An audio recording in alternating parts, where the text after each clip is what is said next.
ចាជំរាបសួរពុកម៉ែបងប្អូនទាំងអស់គ្នាមកទៅហើយជាមួយនឹងវឹកភេទរមាក់ដឹកទឹកកថ្ងៃនេះផងដែរភីវគាត់ក៏មកជាមួយនឹងរមាក់ដឹកទឹកកហើយនេះជាម៉ូតូរបស់គាត់ដែលគាត់យកមករៀបគ្រឿងដឹកខាងប្អូនមានដូចជាសាក់ស៊ីដៃតាន់បំដឹកកាន់ដឹកនឹងក្បាលតពុណាបងហើយចំណែកក្បាលរមាក់របស់យើងគឺមកខ្លាំងមែនតែនក្បាលតមាក់គឺយើង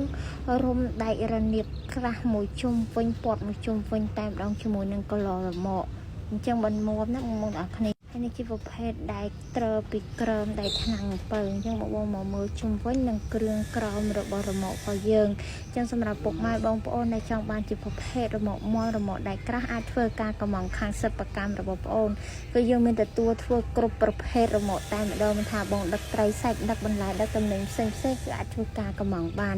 แล้วបងមកមើលគ្រឿងក្រមចន្ទះតែម្ដងដោយសាររមាក់នេះជាប្រភេទរមាក់ដឹកតកអញ្ចឹងដឹកតកគឺដឹកធ្ងន់អញ្ចឹងគឺគាត់ខ្ញុំគាត់កំងរៀបចន្ទះមាំខ្លាំងអញ្ចឹងចន្ទះនេះគឺមាំខ្លាំងគ្នាជូនទឹកដៃដឹកបានធ្ងន់មែនតើណាបងប្អូនទាំងអស់គ្នា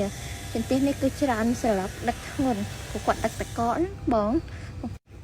ចឹងសម្រាប់បងអាចធ្វើការកំងបានចឹងគាត់មកយកទាំងភ្លៀងតែម្ដងគឺគាត់ចេញទៅហើយណាបងទាំងអស់គ្នាអញ្ចឹងអរគុណសម្រាប់បងជឿជាក់ខាងសិប្បកម្មរបស់បងប្អូន